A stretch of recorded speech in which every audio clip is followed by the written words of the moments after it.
Hi, everyone. This is Tia Bottom with Time Marker Photography. I have a group called Empowering Time Markers where I interview women of purpose and amazing ideas and just all around amazing people. So today is my second time with Dr. Veronica L. Hardy, who is a published author, excuse me, she has a PhD in counseling education and a master's in social work, a professor at a university, an all-around amazing woman of God. I adore you. I'm so glad I get to do this again. Please tell me what you're doing now and a little bit about yourself. Wow. First of all, thank you so much for that beautiful introduction. It makes me feel good. And just to let you know, I always view you as an amazing person too, because you have spoken so much into my life and it has propelled me into new things. So I'm thankful for it. But since we last talked, I feel like so many changes have happened. One was I feel like I'm relaunching and re-energizing a business that I had several years ago in Pennsylvania, and I'm in North Carolina now. So I've been updating the tax paperwork, you name it. So breathing new life into that. Still taking care of myself, still doing my gardening, exercising. So those things we need to do for ourselves to sustain us so we can fulfill all these tasks and interests that we have. And then even on top of that, I'm still writing. I have a new publication that will be coming out soon on March 1st called Becoming Untangled. So there's so much that has happened since we last talked, and I look forward to talking about it with you. Yes, yay! I'm so glad. So, tell me the whole name of the new book coming out. Okay, the whole name is Becoming Untangled, 8 Simple Strategies for Cleaning Up Your Life, Mind, and Habits. Amazing. So, how is this book laid out? So you have 8 strategies, and I know that you love to weave in the Bible and verses and God. So tell me, is there a specific story that you're kind of moving through, like your other book? Is amazing. It's called A Letter to My Sisters Reflecting on God's Promises, and it is definitely geared for women, I believe. And it's kind of a workbook. It looks very thin, but it has amazing content that will like help up level you. So in terms of like how you wrote that, tell me how this one is it similar or how does it work? Yes, so this one, it has its similarities and it has its differences. I always think that the biblical principles can be relevant for anybody who's willing to accept that because they speak to our life, they speak to our mind, they speak to our behaviors.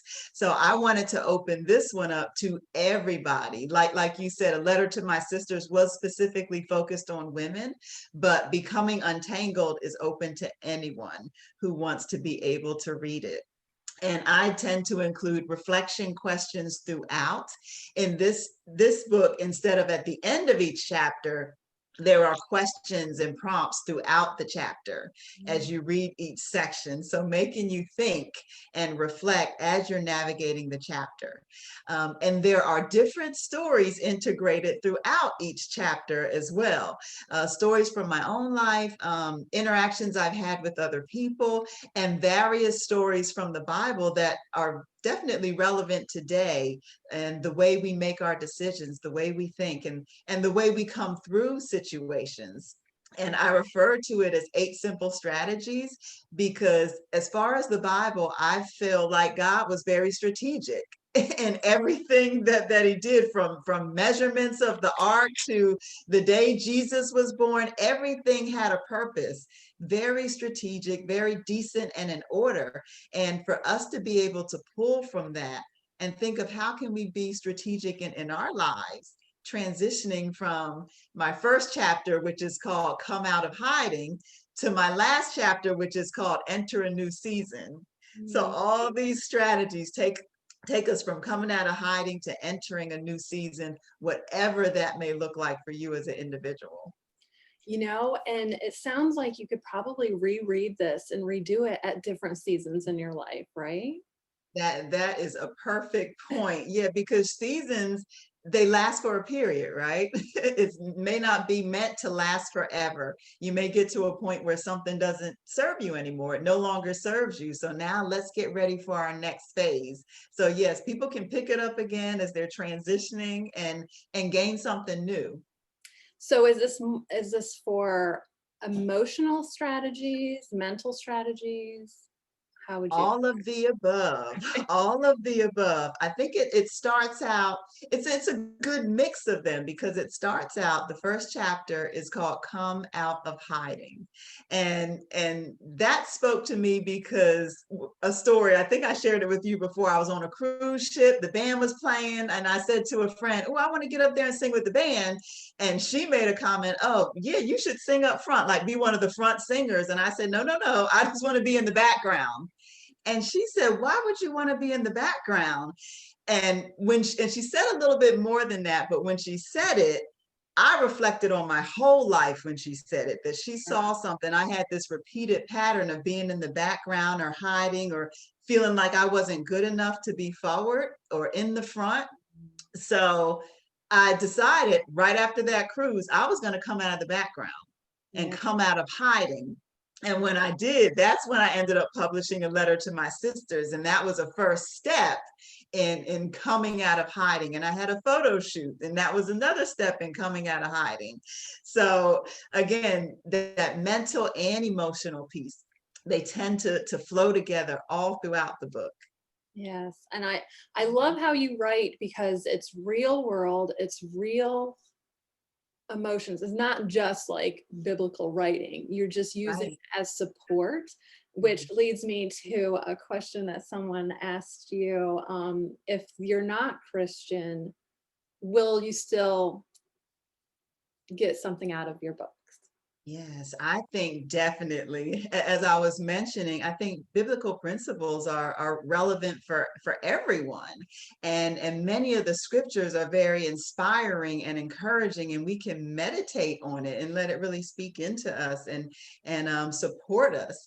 And like you said, the stories from the Bible that I include, the scriptures in the Bible, that's supporting information to help us navigate. And there's also that blend of, because I am a clinical social worker and I have provided counseling, there's the blend of the biblical piece, and then there's the blend of my professional piece that comes across in there too, that people will be able to benefit from. Yes, I love that. Um I love your passion for helping people and how you do things. I mean, you're so well spoken. You're a Wow. beautiful person inside and out, and I'm so glad to know you, first of all. So how is it going writing in quarantine in this environment and trying to publish and get things out? How is that for you? Yes. Now, I'll say I started writing Becoming Untangled towards the end of last year, maybe around October, and I was on a roll. I had a great flow. And then, some things come along to distract you. I paused to write another workbook based on presentations I was doing about grief and loss. And that workbook was called the Process of Grief, the Underrated Form of Self-Care. So I got the workbook done, but it took me some time to pick up Becoming Untangled again. So it was as if I was halfway done. And then I thought, I need an accountability partner. I need someone to hold me accountable, or I might lay around and watch TV all day instead of pouring into the book. So I contacted a friend. I asked her, well, how often do you write? What is your plan? And she said Fridays, a few hours on Fridays. So I just thought, well, I need to be able to organize my mind around it. And this week I obtained a new accountability partner, and who we check in every day, and I have to write at least 2 hours a day or do some type of work towards the book, even if it's revising or researching information for it. So right now it's been 2 hours a day, and that has worked very well for me. That's good. When you block out time for that.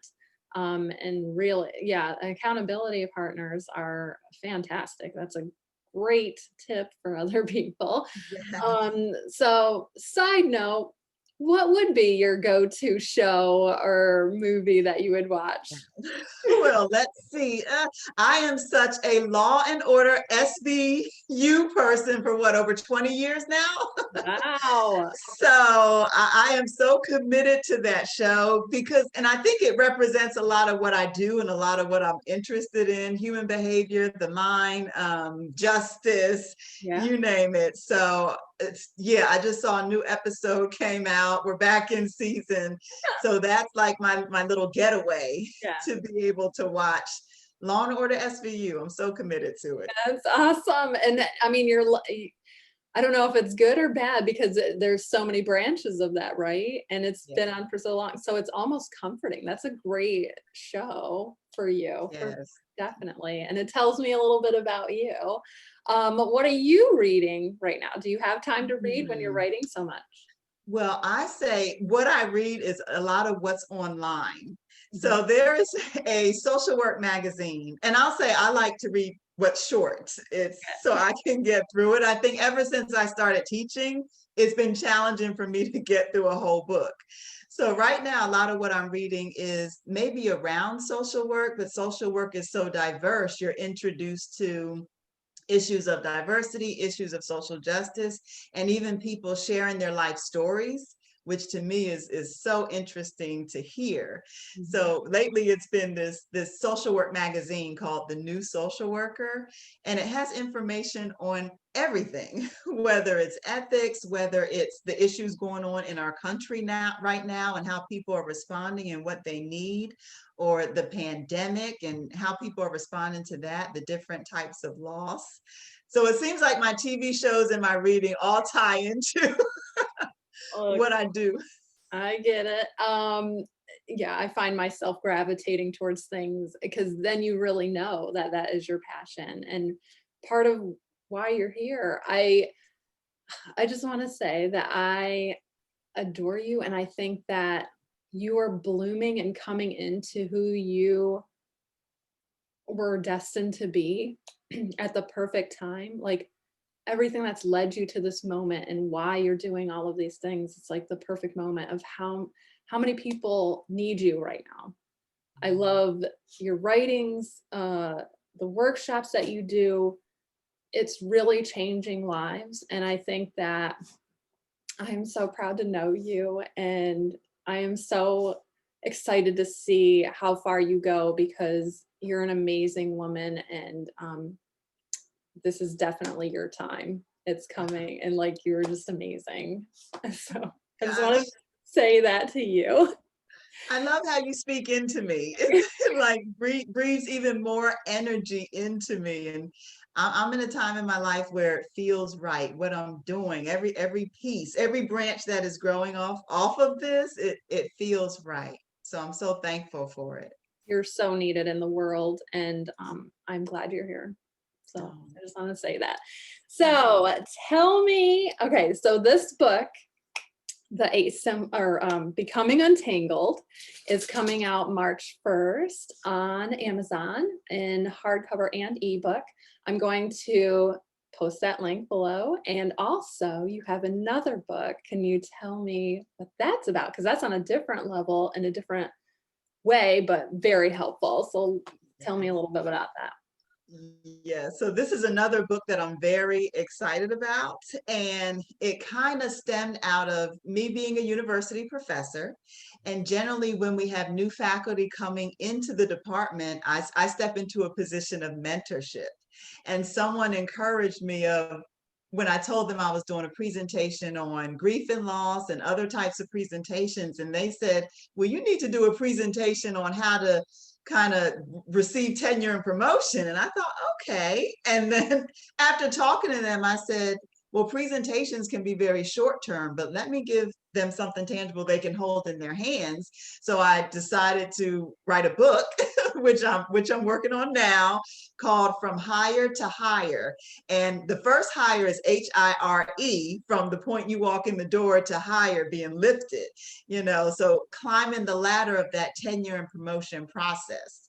So my intent is to share my story because I have gone from lecturer, one of my very first positions when I lived in Colorado, and now I'm at the rank of professor, so I wanted to be able to share my story about how I achieved that level of success, and for people to have a workbook in their hand to kind of document their own journey, or to reflect on, well, what are the gaps that I need to fill if this is something I want to attain?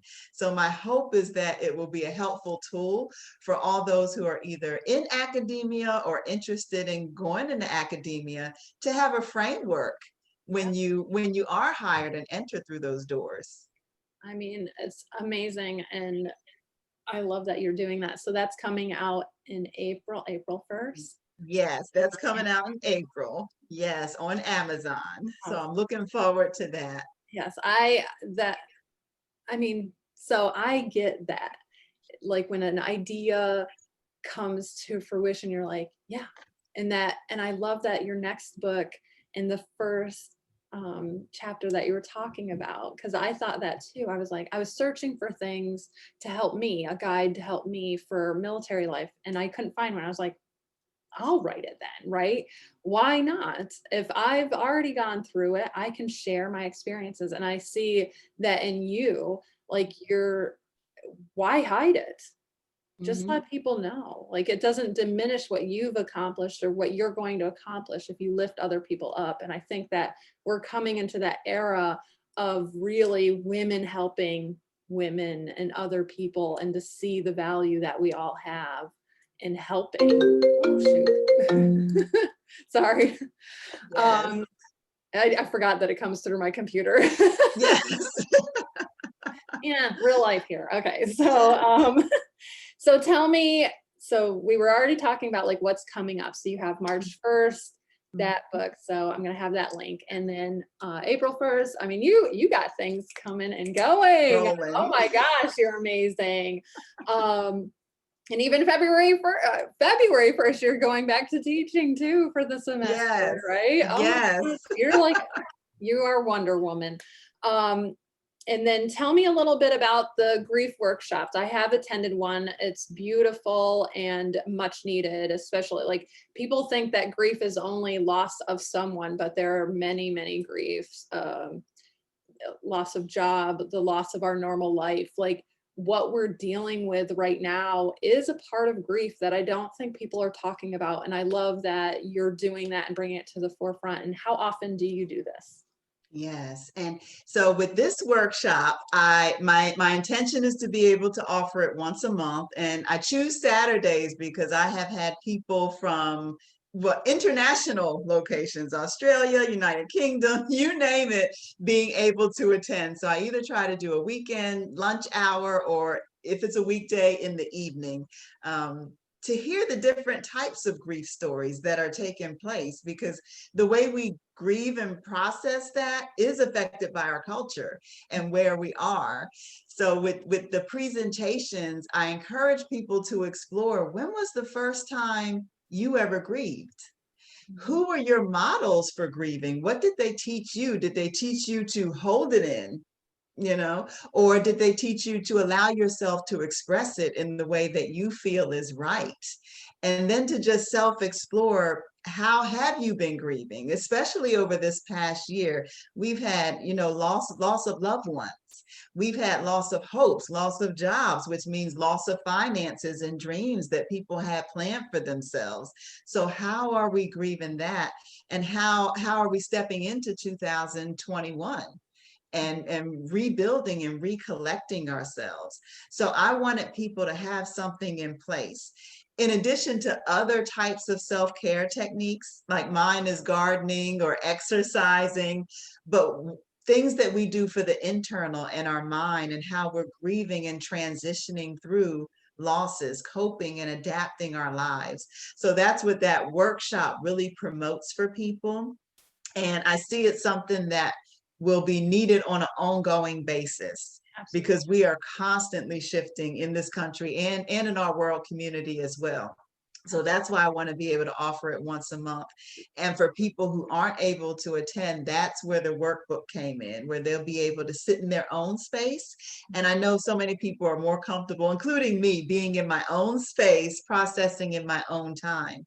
So the workbook is a reflection of the workshop, but a great tool for someone to be able to have in their hands. Awesome. I will share that link too. Um, when you were talking about, I was thinking about how important it is to have self-realization and self-awareness of who you are, where you've come from, to deal with it, and then giving them hope and the tools on how to deal and move through it. It's not like that you get over things, but you're moving through it and with it. And I think that you do great work, and I love it. Is there anything else that you have coming up? Thank you. Let's see. I have a consistent focus on human trafficking, more specifically child sex trafficking. So recently, I guess towards the end of last year, I became a professional consultant to a local nonprofit organization called Doing It for the Kingdom, based in Fayetteville, North Carolina.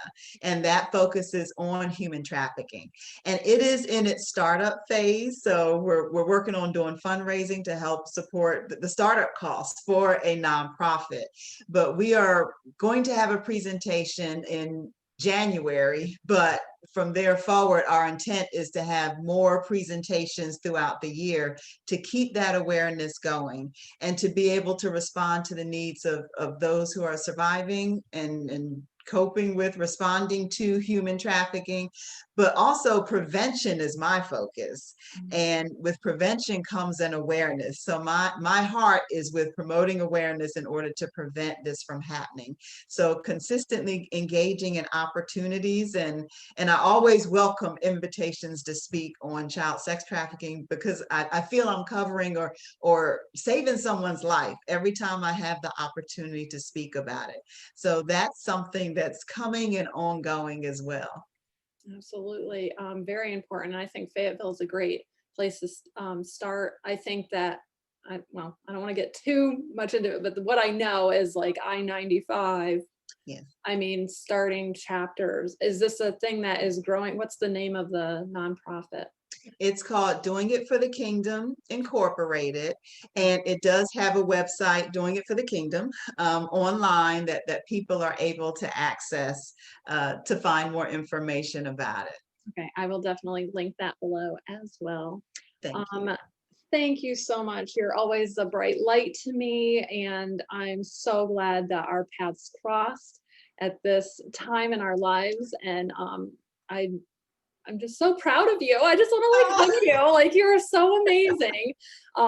So thank you so much for sitting with me and talking about all the amazing things that you're doing, and really helping countless people. Like you are like the drop in the ocean that is making big waves. And I thank you for that. If you don't Thank hear it you. enough, I thank you for that. Thank you. That means so much to me. So much. Gives me even more energy. Thank you. All right. Thank you.